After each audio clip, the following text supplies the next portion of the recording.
Penguin পাখি। এই penguin পাখি পানির মধ্যেও ডুবাইতে পারে, বাতাস দিয়েও উঠতে পারে। এই পেঙ্গুইন পাখিগুলি আমি দেখেছি, সে ডিম পেড়ে তাকে 3 মাস 90 দিন ডিমে তা দিতে হয়। ডিমটা পারলো কিসের মধ্যে? বরফের মধ্যে। এখন ওর তো তাপ না হলে তো ফুটবে না, সেই জন্য ওইটার উপরে তাকে দাঁড়ায় থাকতে হবে। পেঙ্গুইন কিন্তু আবার এই শুইতে বসতে পারে না, দাঁড়ায় থাকে। আর গায়ে একটা কালো চাদরের মতো, বুকটা সাদা, মনে হয় সৌদি প্রিন্স। হাঁটেও খুব কায়দা করে, জমিদারি স্টাইলে হাঁটে। তো বাচ্চা ডিম দিয়ে ডিমের উপরে সে দাঁড়ায় থাকে, তার শরীরের একটা অংশ ডিমের উপরে দিয়ে দাঁড়ায় থাকে। 3 মাস 90 দিন দাঁড়ায় থাকতে হবে। এই 90 দিন সে খাবে কি? ওর স্বামীকে, পুরুষ পেঙ্গুইনকে আল্লাহ এত দয়া দিছেন, ও মাছ ধরে ধরে প্রত্যেক দিন ওর বউরে খাওয়ায়। সুবহানাল্লাহ, সুবহানাল্লাহ। এই যে টেলিভিশনের মধ্যে নানান রকমের আছে, কি বলে, চ্যানেল, এইসব হাবিজাবি উল্লুক মার্কা লাভ ঝাপ না দেখা অ্যানিমেল প্ল্যানেট দেখেন, ডিসকভারি দেখেন, ন্যাশনাল জিওগ্রাফি দেখেন।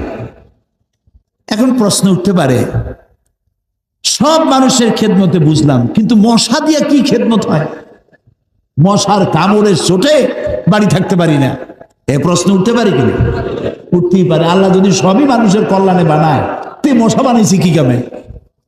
আপনি বোঝেন না, বোঝেন নাই। একটা মশা, একে সহজে মারাও যায় না, ওকে বহু কায়দা করে হাতটা আস্তে নিয়ে যেইটা মারবেন তার আগেই সে উড়ে চলে যাবে, খুব চালাক। এই মশা কি জন্য বানাইছেন আল্লাহ? এখন দেখেন, এই মশা মারার জন্য কত company, Mortein, aerosol, ICI company, মশারি, কত রকমের ওষুধ আর মশারি, এগুলো বানাবার পেছনে লক্ষ লক্ষ শ্রমিক কাজ করে, আর লক্ষ লক্ষ মানুষের পেটের ভাত জোটে। আপনি তো বুঝবেন না কোনটার মধ্যে কি জিনিস আছে, আল্লাহ বানাইছে কেন? তোমার মাথায় তো কুলাবে না। মশা আছে বলেই তো মশারি, মশা আছে বলেই তো মর্টিন বিক্রি হয় জম্মের মতো। এখন চিন্তা হইতো, তাহলে সাপ বানাইছে কেন? সাপ বানাইছে কেন তা জানুন না তো? সাপের চামড়া দিয়া, সাপের চামড়ার মেলা দাম, এ দিয়ে ভ্যানিটি ব্যাগ তৈরি হয়, মহিলারা ব্যবহার করে, খুব দামি। আর সাপের বিষ, এটা দিয়ে ঔষধ তৈরি হয়। সব থেকে বিষাক্ত সাপ যেটা, যেই সাপের বিষ ব্লাড টাচ করার সাথে সাথে মানুষ মারা যায়, এই ধরনের মারাত্মক আফ্রিকান কোবরা, সেই সাপের বিষ দিয়ে মানুষের জীবন রক্ষাকারী লাইফ সেভিং মেডিসিন তৈরি হয়। সুবহানাল্লাহ। মরবে ঠিক, মানুষ মরবে ঠিক, কিন্তু মরার আগেও কথা বলে মরবে, এরকম ওষুধ সাপের বিষ দিয়ে তৈরি হয়। সুবহানাল্লাহ, সুবহানাল্লাহ।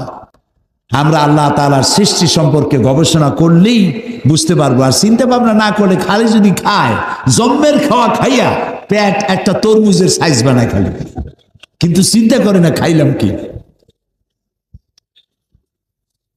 প্রিয় ভাই সব, এরপরে আল্লাহ তাআলা এই কোরআন শরীফের মধ্যে বলেছেন, আমি তোমাদেরকে পানি দিয়েছি। কি দিয়েছি বলেন না? পানি। জীবনের জন্য পানি সব থেকে বেশি প্রয়োজন। জীবনের জন্য সব থেকে বেশি প্রয়োজন কি? পানি। এই পানি, এর এক নাম হলো জীবন। পানির এক নাম, এই পানি যদি বগুড়ায় 10 ফিট উঁচু হয়ে আসে, নাম হবে কি? মরণ। একটু আগেই জীবন, পর মুহূর্তে মরণ। এই পানি আল্লাহ তাআলা জীবনের জন্য পানি সৃষ্টি করেছেন। ফারাক্কার বাঁধটার নানান রকমের বাঁধ দিয়ে, আন্তর্জাতিক নদীর বাঁধটার দিয়ে পানির সর্বনাশ হবে, নদীর নাব্যতা কমে যাবে, আপনার পানির সংকট হতে পারে। এটা সব থেকে বেশি কে জানে? এই আল্লাহর নামে তো আসছে কোন কেন, কে জানে? ওই আল্লাহ রাব্বুল আলামিন প্রাণী জগতের সবচাইতে বেশি প্রয়োজনীয় যেই জিনিসটি পানি, সেই পানির জন্য আল্লাহ রাব্বুল আলামিন একটি মহাদেশ, যেটা শুধু পানির পাহাড়, অর্থাৎ বরফের পাহাড় দিয়ে ঘেরা একটা মহাদেশ, মানুষ নাই, জন নাই, মহাদেশটা শুধু পানির বরফের পাহাড় দিয়ে আল্লাহ বানায় রাখছেন। নাম কি? অ্যান্টার্কটিকা। এখানে শুধু আছে শ্বেত ভল্লুক আর আছে penguin. The universe and doctor Einstein গ্রন্থে তারা বলেছেন যে সূর্য ধীরে ধীরে এর আলো কমে যাবে, আলো থাকবে না, আর তারাগুলো পোড়া কয়লার মতো হয়ে যাবে। কারা বলতেছে? বিজ্ঞানীরা বলছে। কোরআন, ওরা আজকে যেটা বললো, কোরআন বলেছে অনেক আগে। কি বলেছে? ইয়াসআলু আইয়ানা ইয়াউমুল কিয়ামাতি ফাইযা বারিকাল বাসারু ওয়া খাসাফাল কামারু ওয়া জুমিআশ শামসু ওয়াল কামার। আল্লাহ তাআলা বলছেন, এরা রাসূলকে জিজ্ঞেস করে কিয়ামত কবে হবে। আল্লাহ তাআলা বলছেন, জবাব দিয়ে দেন, কিয়ামত হবে যে সময় চন্দ্র আলো হারিয়ে ফেলবে, সূর্য আলো হারিয়ে ফেলবে, আর চাঁদ আর সূর্য এগুলি সব একাকার হয়ে যাবে। তাহলে এই কথাগুলি বিজ্ঞান আবিষ্কার করার অনেক আগে কোরআন এসব কথা বলে রেখেছে। প্রকৃতির নিয়মে একদিন সব লন্ডভন্ড হয়ে যাবে। কুল্লু মান আলাইহা ফান। আল্লাহ তাআলা বলেছেন সব ধ্বংস হবে, কিচ্ছু থাকবে না আল্লাহ ছাড়া। কে ছাড়া? আল্লাহ ছাড়া কেউ থাকবে না, কিচ্ছু থাকবে না। এ কথা বিজ্ঞান জানার আগে আল্লাহ তাআলা কোরআন শরীফে বলে রেখেছেন। এই যে মাত্র 100 বছর পর্যন্ত, গত 100 বছরের আগ পর্যন্ত পৃথিবীর মানুষের ধারণা ছিল যে চাঁদ নিজে আলো দেয়, চাঁদ নিজে আলো দেয়। আর বলতো বুড়ো বুড়িরা যে চাঁদের মধ্যে যে কালো কালো জিনিস দেখা যায়, ওইটা হলো একটা বট গাছ, ওইখানে একটা বুড়ি থাকে। তো ছোটবেলায় চিন্তা করতাম, বুড়ি অনেক করে কি? তো বলতো যে বুড়ি ওইখানে সুতা কাটে। তো তখন খুব বেশি চিন্তায় পড়তাম, এত পরিশ্রম করে এই বুড়ি সুতা কাটিয়া, এই বুড়ি খায় কি? পরে জানা গেল যে ওখানে বট গাছও নাই, আর ওখানে কোনো বুড়িও থাকে না। এই চাঁদ এর নিজস্ব কোনো আলো নাই, এই কথা 100 বছরের মতো হলো বিজ্ঞানীরা আবিষ্কার করেছে। কিন্তু আল্লাহ তাআলা বলে রেখেছেন 1400 বছর আগে। সুবহানাল্লাহ। আল্লাহ তাআলা সূর্যকে বলেছেন, খুব লক্ষ্য করুন, সূর্যের আরবি হচ্ছে শামসুন, সিরাজুন, ওয়াহাজুন, দিয়াউন। এগুলি সূর্যকে বলা হয়েছে। এর অর্থ কি? সূর্যকে বলা হয়েছে আলো, আলো উৎপাদনকারী, উত্তাপ সৃষ্টিকারী, আলো বিকিরণকারী, উত্তপ্ত, উজ্জ্বল, প্রজ্জ্বল, আলো বিকিরণকারী, এটা হলো সূর্য। আর চাঁদ সম্পর্কে কি বলছে লক্ষ্য করুন। আলাম তারাম কাইফা খালাকাল্লাহু সাবআ সামাওয়াতিন তিবাকা وجعل القمر فيهن نورا وجعل الشمس سراجا। মহাপবিত্র সেই মহান সত্তা আল্লাহ রাব্বুল আলামিন, যিনি 7 আসমান সৃষ্টি করেছেন। ওয়াজআলাল কামারা ফীহিন্না নূরান, আর যিনি চাঁদ সৃষ্টি করে তার মধ্যে আলো দিয়েছেন। ওয়াজআলাশ শামসা সিরাজা, আর সূর্যকে করেছেন উজ্জ্বল আলো সৃষ্টিকারী। দেখো, সূর্যকে বলা হলো শামসুন, উত্তপ্ত আলো, উত্তাপ সৃষ্টি করে যেটা, সেটার নাম শামসুন, সিরাজুন, ওয়াহাজুন, দিয়াউ। আর চাঁদের কথা বলতে গিয়ে আল্লাহ তাআলা বলেছেন কামারা মুনিরা। চাঁদের আরবি হলো কামার, আর মুনিরা মানে আলোক প্রাপ্ত। চাঁদের নিজের কোনো আলো নাই, আলো প্রাপ্ত হয়ে সেই আলো সে বিকিরণ করে। এই কথা কোরআন শরীফে আল্লাহ তাআলা 1400 বছর আগে বলে দিয়েছেন। সুবহানাল্লাহ। এরপরে আপনারা দেখুন, এই যে উদ্ভিদ, গাছপালা, গাছ আমাদের জীবনের শত্রু নাকি? গাছ আমাদের কি? গাছে যেখানে পান সমানে কাটেন। মানুষ সমানে গাছ কাটে, কিন্তু যে পরিমাণ কাটে সে পরিমাণ গাছ তারা লাগায় না। এই গাছ সম্পর্কে, গাছ আমাদের যে বন্ধু, গাছটা আল্লাহ রাব্বুল আলামিন আমাদের জন্য নিয়ামত হিসেবে দিয়েছেন। এটার কাজ হচ্ছে কি? আল্লাহ তাআলা বলছেন ওয়াল আরদা বাদা যালিকা দাহাহা আখরাজা মিনহা মাহা ওয়া মারআহা। এই উদ্ভিদগুলো এর থেকে তরুলতা, উদ্ভিদ তরুলতা, এর থেকে বায়ু নির্গত হয় এবং তিনি এই দিয়ে জমিনকে সুন্দর করে প্রতিষ্ঠিত করেছেন। এবং এই গাছপালা তোমাদের জন্য এবং তোমাদের পশুর জন্য, তোমাদের জন্য অত্যন্ত বিরাট সম্পদ। তার মানে মানুষ, আমরা যে বাতাস থেকে অক্সিজেন নেই, যখন আমরা অক্সিজেনটা নিয়ে যখন ছেড়ে দেই, তখন যেটা ছাড়ি ওইটাকে বলা হয় carbon die oxide. Carbon die oxide হচ্ছে বিষ। এই যে আপনারা এখানে হাজার হাজার মানুষ বসে আছেন, আপনারা প্রত্যেকেই বাতাস থেকে অক্সিজেন নিচ্ছেন, আর যেটা ছাড়তেছেন সেটা বিষ। এই বিষটাকে পরিশুদ্ধ করার মতো কোনো ফ্যাক্টরি পৃথিবীর কাছে নাই। আল্লাহ তাআলা গাছ বানাইছেন। গাছের খাদ্য হলো আপনি যেটা ফেলে দেন, নাক দিয়া মুখ দিয়া যেটাকে উদ্গীরণ করেন, ফেলে দেন, নিঃশ্বাস যেটা বের করে দেন, ওটা হলো গাছের খাদ্য। আর প্রতি মুহূর্তে সূর্যের উত্তাপ আর গাছের সবুজ রং দুটিতে মিলে এক প্রকারের রন্ধন ক্রিয়া হয়, আর ওর মধ্য দিয়ে কার্বন ডাই অক্সাইডকে প্রতি মুহূর্তে আল্লাহ রাব্বুল আলামিন অক্সিজেন বানাইয়া গাছের ভিতর থেকে বের করে দেন।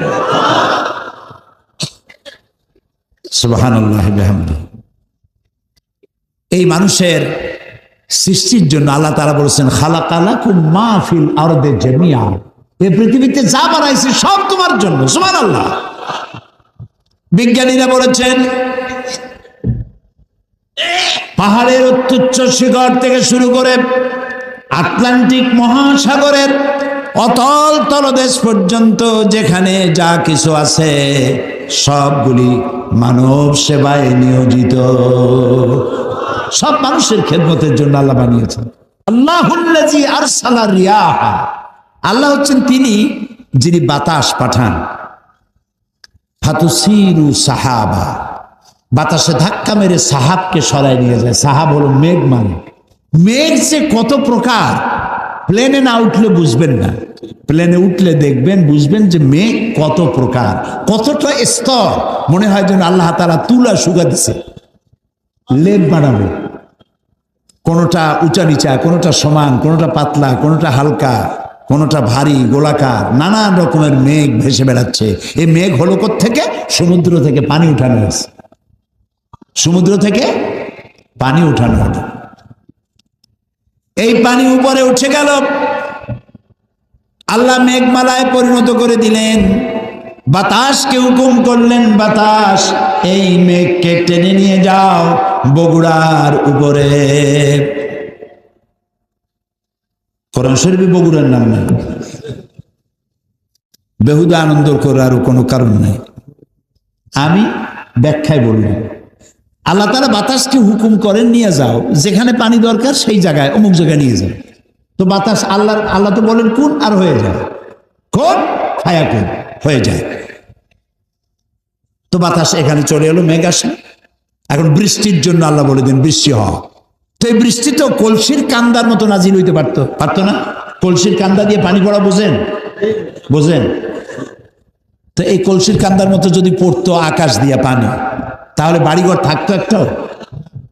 তাও সুবহানাল্লাহ কবেন না।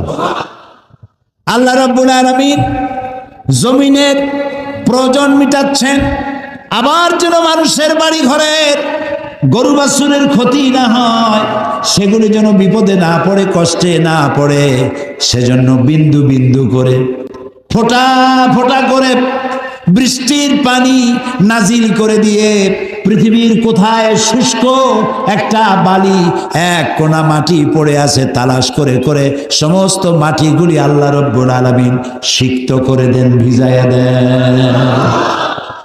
পানিতে যখন ভিজে গেল, ফাসুকনাহু ইলা বালাদিন মাইয়িতিন ফাআহইয়ানা বিহিল আরদা বাদা মাউতিহা। এটা ছিল মরা জমিন। আমি বৃষ্টির পানি দিয়া মরা জমিনটাকে আবার জিন্দা করে দিলাম। সেখানে তুমি বীজ বপন করলে। এখন এই পানিটা কে দিল? সূরা ওয়াকিয়া আল্লাহ তাআলা বলছেন, আফারাআইতুমুল মাআল্লাযী তাশরাবুন আআনতুম আনজালতুমুহু মিনাল মুজনি আম নাহনুল মুনজিলুন। যে পানি তুমি পান করো, আকাশ থেকে নাজিল হলো, এই পানিটা কে বর্ষণ করলো? তুমি করছো না আমি করছি? লাউ নাশাউ জাআলনাহু উজাজান, আমি তো ইচ্ছে করলে পানিটাকে লবণাক্ত করেই নাজিল করতাম। পানি যে উঠাইছে সমুদ্র দিয়ে, সমুদ্রের পানি মিষ্টি না নোনা? নোনা পানি। সেই নোনা পানি উঠাই আমি রিফাইন করেছি, মিষ্টি করে দিছি। সুবহানাল্লাহ। আল্লাহ কি পয়সা চাইছেন? ফালাউলা তাশকুরুন, ও বান্দা কেন শুকর আদায় করো না? এই পানি যদি আমি শুকাই দিই, সূরা মুলুকের মধ্যে আল্লাহ তাআলা বলছেন, قل أرأيتم إن أصبح ماؤكم غورا فمن يأتيكم بماء معين। বলো দেখি সবে, শুকাইয়া যদি যায় এই জমিনের পানি, তাহলে হেথায় তটনির ধারা কে দিবে সবারে আনি। আমি যদি মাটির নিচে, মাটির লেয়ারে, মাটির নিচে পানি আছে না, তাও কথা বলে, আর পানি না থাকলে আপনি টিউবওয়েল দিয়ে উঠান কি? মাটির নিচের পানি, খালের পানি, বিলের পানি সব যদি আমি আল্লাহ শুকায় দেই, তাহলে আমি আল্লাহ ছাড়া এমন কে আছে নতুন করে আবার মরা গাঙ্গে পানির জোয়ার এনে দিতে পারে? আছে কেউ? বলেন সুবহানাল্লাহ, সুবহানাল্লাহ। এভাবে করে আল্লাহ তাআলা পানির ব্যবস্থা করে দিচ্ছেন। সেই আল্লাহ এই পানির চক্রাকারে, এই পানি দিয়ে আল্লাহ তাআলা সব সৃষ্টি করেছেন এবং পানি দিয়ে পৃথিবীর মানুষকে ধন্য করেছেন। আল্লাহ তাআলা বলছেন, দেখো পৃথিবীকে সজ্জিত করেছে, কোন জিনিসকে আমি খালি খালি বানাই না। এই যে ব্যাংকগুলা, ব্যাংক আছে না, এই ব্যাংকগুলো সব চালান দিছে ওই যে অনেক আগে যে সব সরকার ছিল, বাংলাদেশের ব্যাংকগুলি সব পাঠাই দিয়েছে চায়না। ওরা তো ব্যাংক খায়। আমি ব্যাংকক গিয়েছিলাম, মেলবোর্ন ইউনিভার্সিটিতে মাহফিল ছিল। মেলবোর্ন অস্ট্রেলিয়া, যার রাজধানী সিডনি, মেলবোর্ন ইউনিভার্সিটিতে আমার মাহফিল। ব্যাংকক হয়ে যেতে হবে, ব্যাংকক হয়ে ফিরতে হবে থাইল্যান্ডের রাজধানী দিয়ে। তো সেখানে ফেরার পথে আমি 3 দিন সেখানে থাকলাম। দেখলাম ওখানে তো বুদ্ধ ধর্মের লোক বেশি, বৌদ্ধ ধর্মের লোক বেশি। অহিংসা পরম ধর্ম, জীব হত্যা মহাপাপ। যাদের ধর্মীয় নীতি, জীব হত্যা করে তারা জনমের মতো। রাস্তার ধারে আমাদের দেশে যেভাবে বাদাম ভাজে, ওইভাবে রাস্তার ধারে ঘিতে করে, এই কড়াইতে করে ঘি দিয়ে ভাজে। তেলা পোকা, উই পোকা, সার পোকা, উসুঙ্গা, তারপরে আর কি কি আছে, আরশোলা, আর কি আছে, এই গাছের সাদা সাদা পোকা, এইগুলি ভাজি করে। কড়া ভাজি, হ্যাঁ, ফড়িং, বড় বড় ফড়িং, এইগুলো রাস্তায় দাঁড়ায় দাঁড়িয়ে কিনে কিনে এগুলো জমের খাওয়া খায়।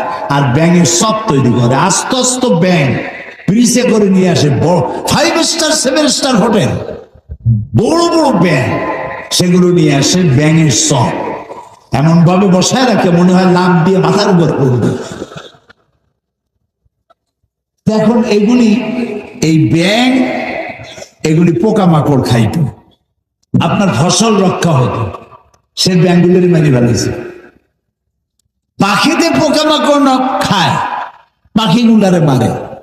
আমাদের দেশে অতিথি পাখি আসে সাইবেরিয়া থেকে। কোথেকে আসে? সাইবেরিয়া থেকে। সাইবেরিয়া কি আপনার ঠনঠনিয়ার মতো কাছে না, অনেক দূর। জি, আবার এখানে আবার একটা ঠেঙ্গা মারাও বলে আছে, ওইখানে মানুষ যায় কেমন আল্লাহ জানে। আমাদের বরিশালে আছে গলাচিপা। একজনে জিজ্ঞেস করছে, মিয়া তোমার বাড়ি কই? বাড়ি কোথাকে, তাকে দেখাই দেব না, মুখে বল, দেখাই দিলি তো ভালো হয়, তো গলা চেপে ধরছে।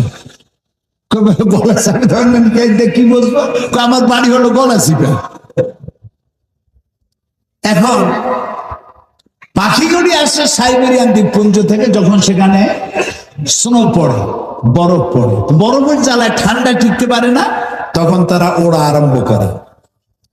হাজার হাজার নয়, লক্ষ লক্ষ পাখি শূন্য মহাশূন্য দিয়ে উঠতে উঠতে সমুদ্র পাড়ি দেয়, জঙ্গল পাড়ি দেয়, মরুভূমি পাড়ি দেয়, দিয়ে এই বাংলাদেশের সিলেটের সুনামগঞ্জের হাওড়ে এসে নামে। সুবহানাল্লাহ। কে পড়ছি নেই, নাম কি তার? জোরে বলো।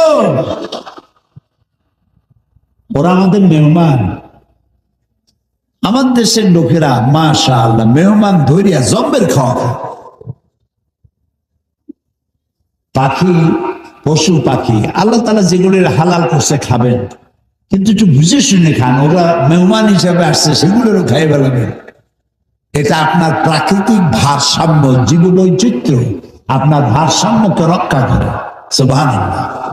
রাসূলুল্লাহ সাল্লাল্লাহু আলাইহি ওয়াসাল্লাম বলেছেন, যখন তিনি যুদ্ধে যেতেন তখন সাহাবায়ে কেরামদেরকে বলতেন, তিনটা নির্দেশ দিতেন, গাছ কাটবা না।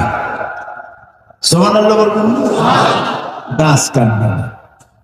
আর সেখানে কি গাছ ছিল? খেজুর গাছ। গাছ কাটা মানেই হচ্ছে অর্থনৈতিক ক্ষতিগ্রস্ত করা।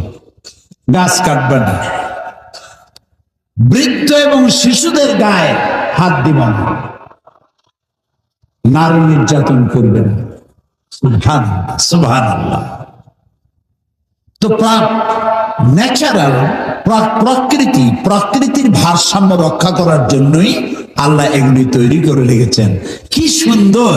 আল্লাহ বলেন, একটু তাকায় দেখো তো।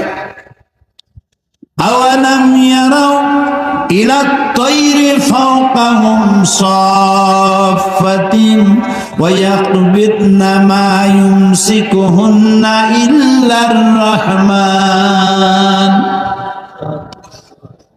দেখে নাকি তারা পাখিটি কেমন মেলি দুটি লঘু ডানা উড়িয়া বেড়ায় শূন্যের পরে, নাহি তার কোনো মানা। আবার সে ডানা গুটাইয়া চলে, কিন্তু পড়ে না তবু। বলো কে বা তারে শূন্যে রেখেছে, ভিন্ন সে এক প্রভু। দেখছেন, ঘুঘু ঘুঘু চিল এইভাবে ডানা ধাক্কা দিতে দিতে ওড়ে। আবার উঠতে উঠতে কখনো ডানা এভাবে সোজা করে প্লেনের মতো উড়ে চলে যায়। আবার ডানা দুটা বন্ধ করে দিয়ে সা করে চলে যাচ্ছে, কিন্তু পড়ে যাচ্ছে না। আল্লাহ কয়, কে রাখছে শূন্যের উপরে জানো? নাম কি? সুবহানাল্লাহ। এগুলি দেখো আর শুকর আদায় করো, কিভাবে আমি এই পাখিগুলিকে সুন্দর করে সাজায় রাখছি। পাখি দিয়ে, গাছ দিয়ে, পাড়া দিয়ে, ফুল দিয়ে পৃথিবী সুসজ্জিত করেছি। মানুষ ধ্বংসই করে, গড়তে পারে কম। ফুলের গাছ, একজনে ফুলের গাছ উগলাইতে শুরু করছে। তো পুলিশ একটা এসে বলছে, আচ্ছা তুমি ফুলের গাছ উগলাচ্ছ, দেখো না এখানে লেখা কি?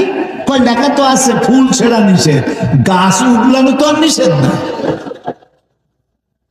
ও গাছের গোড়া শুদ্ধ উগলাই নিয়ে যাচ্ছে। এগুলো আমাদের চরিত্র, ন্যাশনাল ক্যারেক্টার। পরিবেশ দূষণ করা জাতীয় চরিত্র।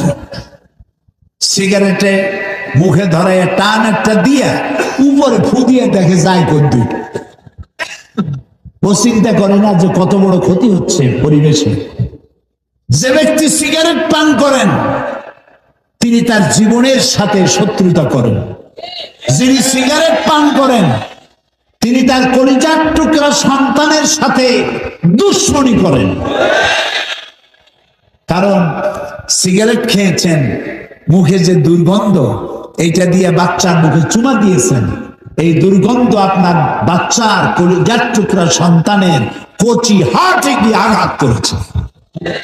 আপনি এই ছেলের বাপ হওয়ার যোগ্য নন, আপনি এই বাচ্চার দুশমন। আপনার লজ্জা হওয়া উচিত। সিগারেট খাওয়া মুখ দিয়া ফেরেশতার মতো পবিত্র বাচ্চার মুখে চুমা দিচ্ছেন।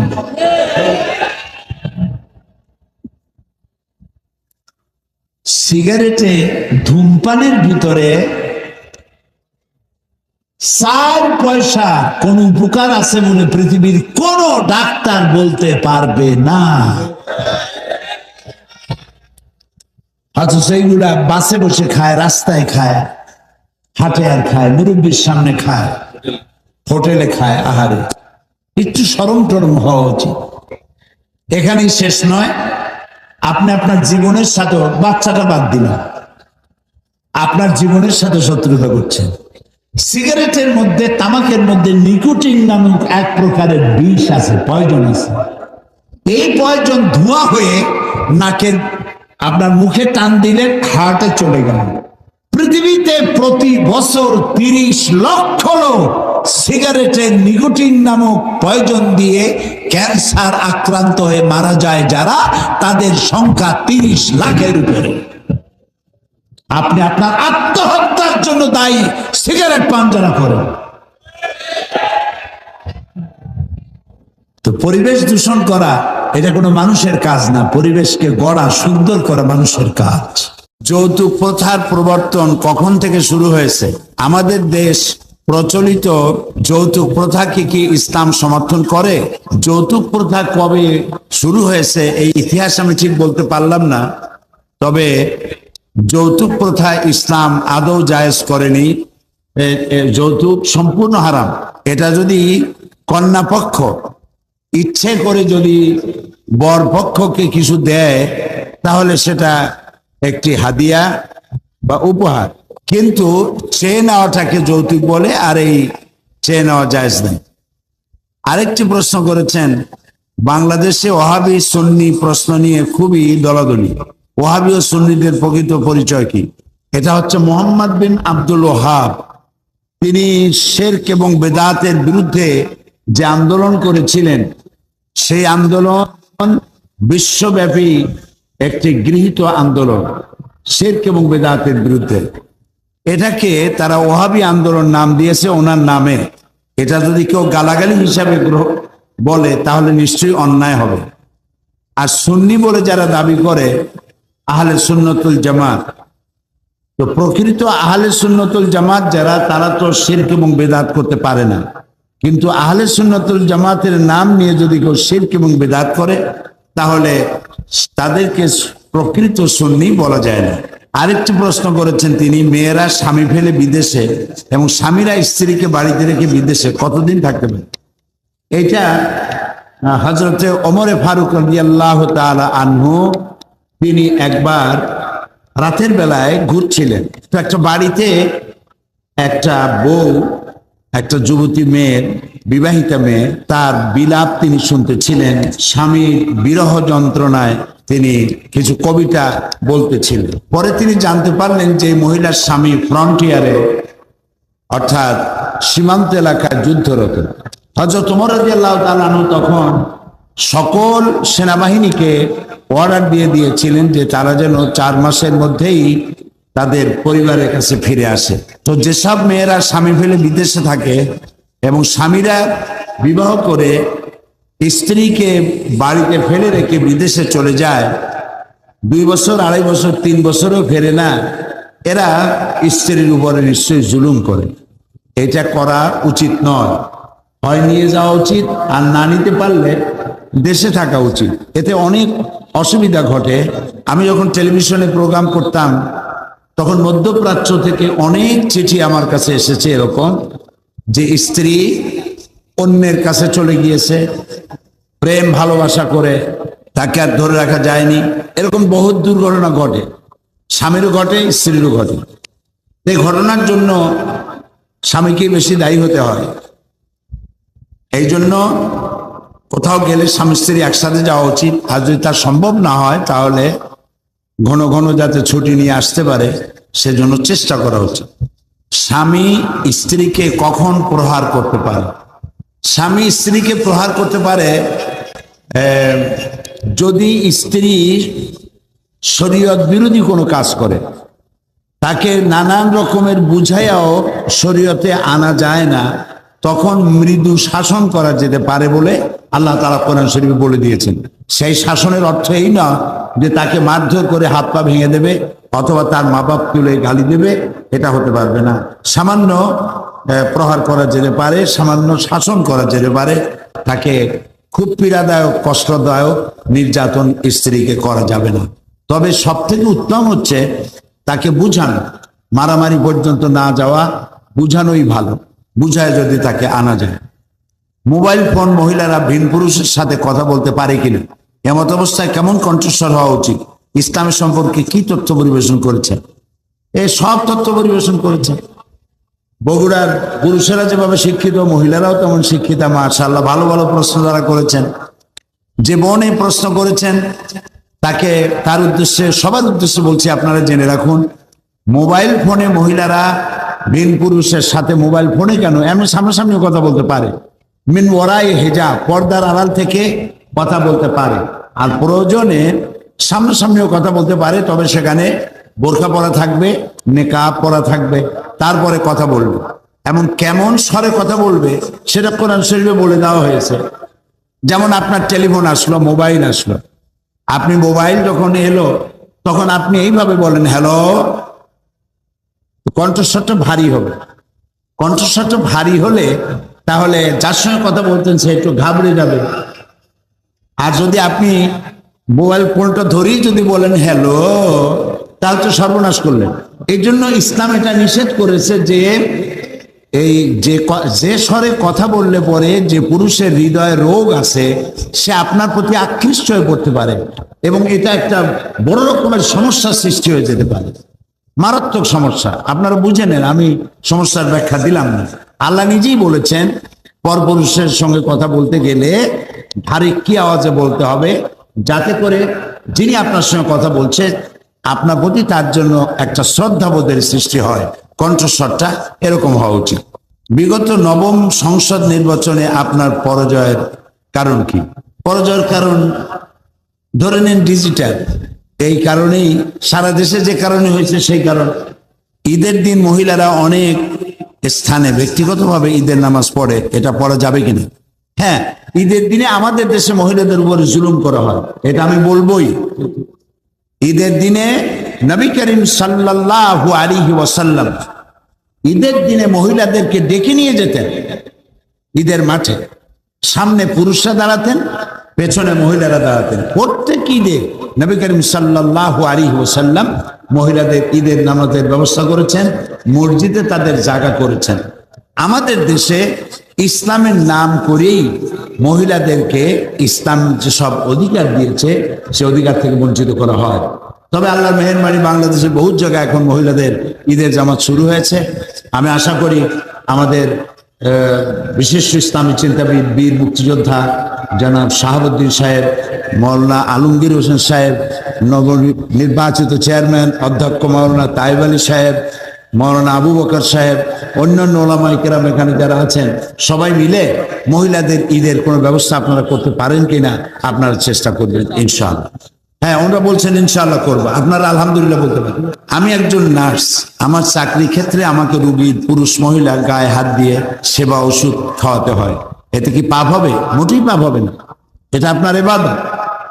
আপনি একজন পুরুষ ডাক্তার যদি একজন মহিলা রোগীকে গায়ে হাত দিয়ে চিকিৎসা করতে পারে, তাহলে আপনি একজন মহিলা নার্স হয়ে, ডাক্তার হয়ে প্রয়োজনে একটি পুরুষ রোগীকে সেবা শুশ্রূষা কেন করতে পারবেন না? তবে যেখানে হাত দেওয়া দরকার সেখানটাই হাত দিতে হবে, যেটা অপারেশন করা দরকার যে জায়গাটা সেটা করতে হবে। তবে পুরুষের জন্য পুরুষ ডাক্তারকে প্রাধান্য দেওয়া উচিত, মহিলা রোগীকে মহিলা ডাক্তারের প্রাধান্য দেওয়া উচিত। তবে দুর্ভাগ্যক্রমে আমাদের দেশে মহিলা ডাক্তারের চাইতে পুরুষ ডাক্তার বেশি। যে পরিমাণ মহিলা ডাক্তার হওয়া উচিত সেই পরিমাণ মহিলা ডাক্তার নাই। একজন মা যখন ডেলিভারি করবে, একজন পুরুষ ডাক্তারের কাছে ডেলিভারি হতে যাওয়া তার জন্য মরণ যন্ত্রণা সমতুল্য। এই জন্য মহিলা ডাক্তার যাতে বেশি হয় সেজন্য সরকারের ব্যবস্থা গ্রহণ করা উচিত। তবে আপনি এটা করতে পারবেন। সাহাবায়ে কেরাম যখন যুদ্ধে যেতেন মহিলারাও সাথে থাকতেন। আহত আহত যে সমস্ত সৈনিক তাদেরকে মহিলারা স্ট্রেচারে করে বহন করে নিয়ে তাদের সেবা শুশ্রূষা করতেন। সুতরাং প্রয়োজন ততটুকুন করাই যাবে।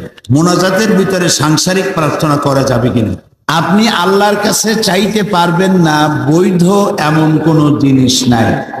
বৈধ সবটা চাইতে পারবেন মোনাজাতের মধ্যে, এমনকি নামাজের মধ্যেও চাইতে পারবেন।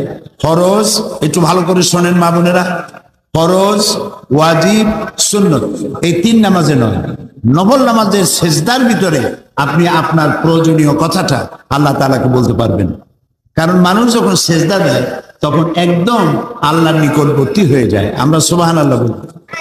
কাজে আমার মায়েরা বোনেরা, আপনারা যখন নামাজ পড়বেন নফল নামাজ, সেজদার ভিতরে আপনার ভাষায় আপনি বলুন, যা বলার আছে বৈধ যে সব কথা সব আপনি বলতে পারবেন। স্বামীর বিনা হুকুমে জামাতের সংগঠন করা যাবে কিনা বা বাহিরের দিনের দাওয়াত দেওয়া যাবে কিনা? দিনের দাওয়াতি কাজ, ইসলামী দাওয়াতি কাজ স্বামীকে বুঝাই নিতে হবে, একটা আন্ডারস্ট্যান্ডিং থাকতে হবে আপনি কোথায় যাচ্ছেন। এটা যদি স্বামী না জানে তাহলে এটা ভালো কথা নয়। আপনি যাচ্ছেন কোথায় সেটা আপনার স্বামীর সঙ্গে বলে নিবেন যে আমি নিজে নামাজ পড়ি, নিজে পর্দা করি। তো এইভাবে আরো মেয়ে লোকেরা যাতে নামাজ করে, পর্দা করে, সেই জন্য আমি কিছু দাওয়াতি কাজ করি, তুমি আমাকে অনুমতি দিন।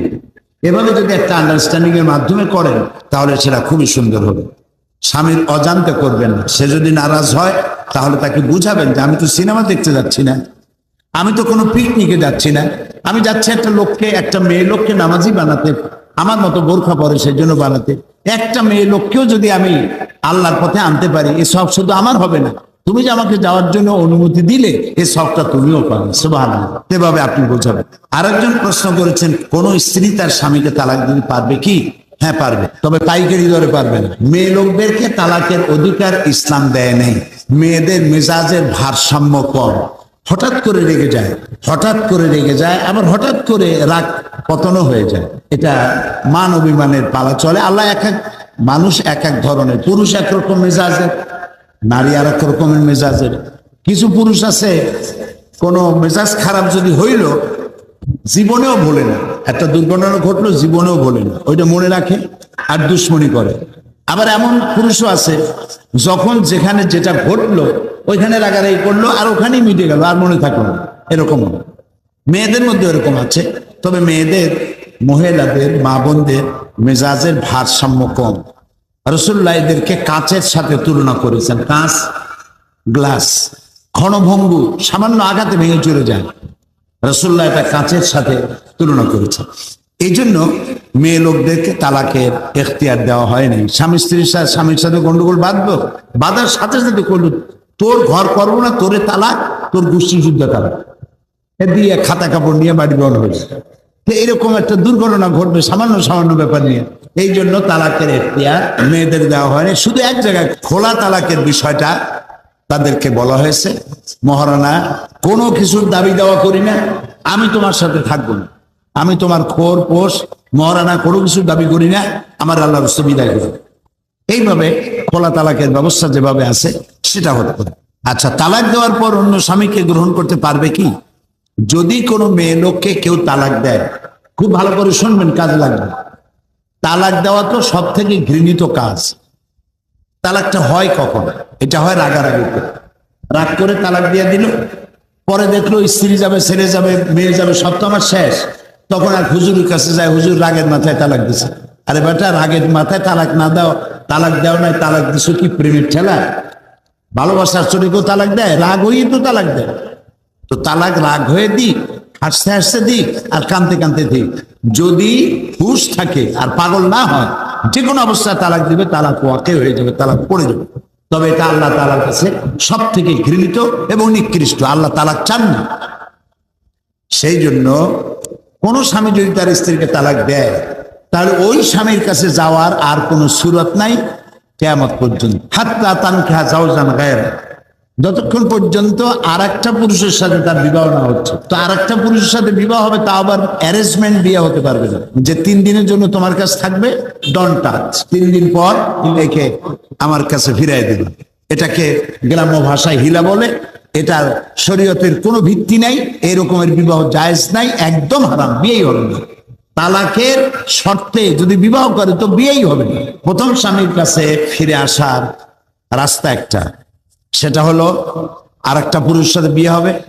সেই পুরুষটা যদি ঘটনাচক্রে তালাক দেয় অথবা ঘটনাচক্রে মারা যায়, অ্যারেঞ্জমেন্ট হইতে নয়, ঘটনাচক্রে মারা গেছে অথবা ঘটনাচক্রে তালাক দিছে, তাহলে ইদ্দাত পালন করার পর প্রথম স্বামীর কাছে আসতে পারবে। নইলে প্রথম স্বামীর কাছে আসার আর কোনো রাস্তা নেই। ছেলে বাহিরে থাকে, যখন বাড়িতে আসে তখন মা ছেলেকে জড়িয়ে আদর করে চুমা দেয়, এটা ঠিক কিনা? ছেলে আর মা এই সম্পর্ক তো সাংঘাতিক সম্পর্ক, এর থেকে বড় সম্পর্ক তো আর কিছুই নেই। মা ছেলেকে জড়িয়ে ধরবে, তার গলার সাথে গলা লাগাবে। ছেলে যদি বড় হয়, বয়স্ক হয়, তাহলে মা ছেলের গলার সাথে গলা লাগাতে পারে, ছেলের গালেও চুমা দিতে পারে, ছেলের কপালেও দিতে পারে, ছেলের গালেও দিতে পারে, তার গণ্ডদেশেও দিতে পারে। কিন্তু ছেলে আপনার, সুতরাং আপনার ছেলেকে এভাবে যে পদ্ধতিটা আমি বললাম এই পদ্ধতিতে দিতে পারেন। বিগত কেয়ারটেকার আছে, আপনার তফসির মাহফিল হতে দেয়নি, এই কোরআন বিরোধী সরকার সম্পর্কে আপনার মত? আমার মত, কালকে দোয়া করছি। দোয়া করার সালা কি আছে?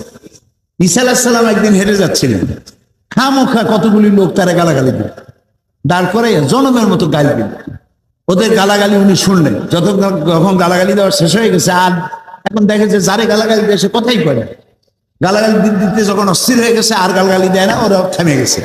ঈসা আলাইহিস সালাম তখন হাত তুলে তাদের জন্য হেদায়েতের দোয়া করলেন। ঈসা আলাইহিস সালামের সাথে যারা ছিলেন তারা বললেন, ইয়া নবী আল্লাহ, হে আল্লাহ নবী, আপনারে দিল গায়ে আর আপনি ওদের জন্য দোয়া।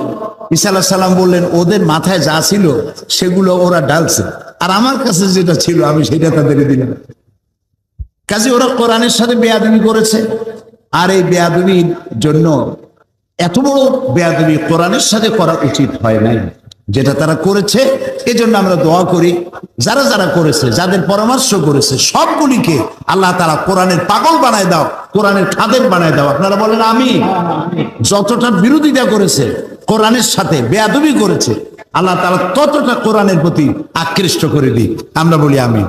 উনি আরো একটা প্রশ্ন করেছেন, ইসলামী আন্দোলনের ক্ষেত্রে জয় পরাজয়ের কোনো স্থান আছে কিনা, যদি থাকে তবে কারণ কি? জয় পরাজয় তো আছি। নবী করিম সাল্লাল্লাহু আলাইহি ওয়াসাল্লাম বদরের বিজয় উপভোগ করেছেন, আবার ওহদের পরাজয়ও, এটাও তিনি এর বেদনাও অনুভব করেছেন। তো ইসলামে যেমন বদরের বিজয় আছে, ওহদের পরাজয় আছে, আবার ফতে মক্কা বিজয়ের আনন্দ আছে। ইসলামী আন্দোলনের কখনো পরাজয়, কখনো বিজয়, উত্থান পতন, তিলকাল আইয়াম নুদাবিলুহা বাইনান নাস, ইতিহাসের মহাকালের ঘূর্ণয়মান চক্রের আবর্তনে এটা হবেই। এগুলি আমাদের আমলের কারণে। তো সেটা জয় পরাজয় যেটা হয়েছে, আল্লাহ তাআলা নিশ্চয়ই এর মধ্যে কোনো কল্যাণ রেখেছেন, যে কল্যাণ আমরা বুঝতেছি না।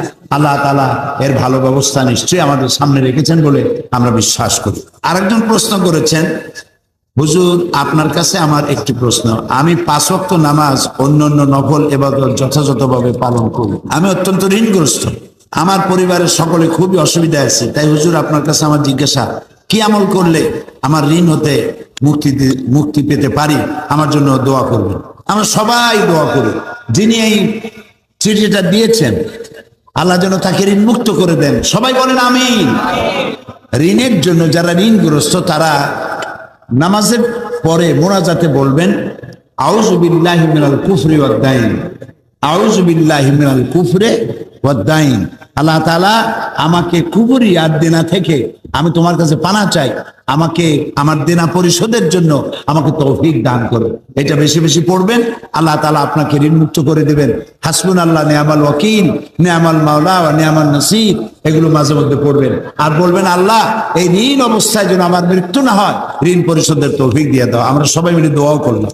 মাথায় কলব ব্যবহার করা কি? অনেকে বলে মাথায় কলব ব্যবহার করলে নাকি নামাজ হয় না। এই কথাটা ঠিক না। কলব বলতে যদি আপনারা চুল সাদা হয়ে গেছে বা দাড়ি সাদা হয়ে গেছে, এইখানে কালো রং রাসূলুল্লাহ পছন্দ করতেন না। এই ব্যাপারেই বেশি মজবুত দলিল আছে। রাসূল করিম সাল্লাল্লাহু আলাইহি ওয়াসাল্লাম কালো রং পছন্দ করতেন না। কিন্তু কালো রং বাদে মেহেন্দি লাগানো অথবা অন্য কোনো রং লাগানো, এটা নবী করিম সাল্লাল্লাহু আলাইহি ওয়াসাল্লাম নিষেধ করেন নাই। তা আপনার চুল যদি সাদা হয়ে যে থাকে, তাহলে আপনি কালোটা বাদ দিয়ে মেহেন্দি ব্যবহার করতে পারেন। আর মহিলারা মেহেন্দি রং তো মেয়েদের জন্য, সুঘ্রাণ পুরুষের জন্য। যত সুঘ্রাণ সব পুরুষের জন্য। মেয়েরা ঘরে সুঘ্রাণ ব্যবহার করতে পারে। রাসূলুল্লাহ বলেছেন, সুঘ্রাণ ব্যবহার করে মেয়ে লোক যদি বাইরে যায়, রাস্তায় যায়, তো আল্লাহর ফেরেশতারা তাদের উপরে লানত করে। আল্লাহ লানত করে, আল্লাহ রাসূল লানত করে। এই জন্য পুরুষের জন্য সুঘ্রাণ, মেয়েদের জন্য রং। যত রং আছে আপনি হাতে লাগান, পায়ে লাগান, কোনো সমস্যা নেই। তবে এমন রং লাগাবেন না যেগুলি আবার খুব বিশ্রী হয়ে যায়। আবার নামাজের সময় যদি আপনার, যেমন নেইল পলিশ, এটাও মনে রাখবেন। নেইল পলিশ অথবা লিপস্টিক যদি এটা মোটা হয়, পুরু হয়, তাহলে এটা রিমুভার দিয়ে তুলে ফেলতে হবে, তা নাহলে উযু গোসল কোনোটাই হবে না। আর যদি এটা পাতলা হয়, যেমন মেহেন্দি লাগালে পরে মেহেন্দি, এটা এর কোনো থিকনেস নাই, এটা শুধু একটা কালার হয়। কাজে এটা হাতে পড়লে, মাথায় লাগালে এর দ্বারা আপনার উযু গোসলে কোনো বার্তায় ঘটবে না। কাজা রোজা, বাকি রোজা একই সঙ্গে হয় কিনা? হ্যাঁ, হবে। একই সঙ্গে আপনি প্রথমে ফরজ রোজাগুলি আদায় করে নেবেন, তারপরে বাকি যা আছে সেগুলি ফরজ রোজা পরে আপনি আদায় করে নেবেন। কোন আমল করি রাসূলুল্লাহ সাল্লাল্লাহু আলাইহি ওয়াসাল্লামের সঙ্গে দেখা হয়? নবী করিম সাল্লাল্লাহু আলাইহি ওয়াসাল্লামের সঙ্গে স্বপ্নে দেখা, দরুদ শরীফ বেশি বেশি পড়বেন। যেই দরুদটা নামাজে পড়ি ওই দরুদটা বেশি বেশি পড়বেন। স্বামী আমার বাড়িতে থাকে, কিন্তু আমি তার সাথে ঘরে থাকি না, কারণ সে নামাজ পড়ে না। না, এটা আপনার অধিকার নেই। স্বামী আপনার বাড়িতে থাকে, কিন্তু আপনি বিছানা আলাদা করে ফেলেছেন, এটার অধিকার নেই। আপনার উচিত হবে, স্বামী নামাজ পড়ে না, তাকে নামাজি বানানোটাই তো আপনার কৃতিত্ব। আপনি বিছানা আলাদা করলে এই স্বামী তো আরেকটা বউ আনবে, তখন তো আপনার বিপদ হয়েছে। এরকম জানিয়ে বুঝে আপনি এই বিপদে ভালাবেন, নিজে বিপদে ভালাবেন। কাজে আপনার স্বামী যে নামাজ পড়ে না, সেজন্য তাকে অনুরোধ করুন, তাকে বুঝান যে তুমি কিন্তু জাহান্নামের দিকে যাচ্ছ, এই জাহান্নাম থেকে বাঁচার জন্য নামাজ পড়ো, আল্লাহর সেজদা দাও, এটা ভালো করে বুঝাও। গোবর নাড়ার পর হাতে সাবান দিয়ে নামাজ হবে নাকি? গোবর হাতে নাড়ার পর হাত সাবান দিয়ে ধুয়ে আপনি নামাজ পড়ে হতে। বাবা যদি সম্পত্তি না বন্টন করে মারা যায়, সেই সম্পত্তি যদি ছেলেরা বন্ধে না দেয়, তাহলে তাদের জন্য কি? এখন বাবা যদি সময় পায় নাই ভাগ করে দিতে, এই অবস্থায় মারা গেছে, উনি মাপ পাবেন। আর যদি ইচ্ছে করে বাদ দিয়ে থাকেন, ভাগ করে দিয়ে না যেয়ে থাকেন, ইচ্ছে করে ভাগটা করেন নাই, তাহলে ওনাকে দায়ী হতে হবে। এখন ওনার ইচ্ছা ছিল কি না ছিল, উনি মরে গেছেন, আমরা তো জানি না। দায়িত্বটা ভাইয়ের। ভাই যদি বোনের সম্পত্তি, তার যা পাওনা, এটা যদি না দেয়, কিয়ামতের দিন ভাইকে আল্লাহর দরবারে আসামির কাঠগড়ায় দাঁড়াতে হবে।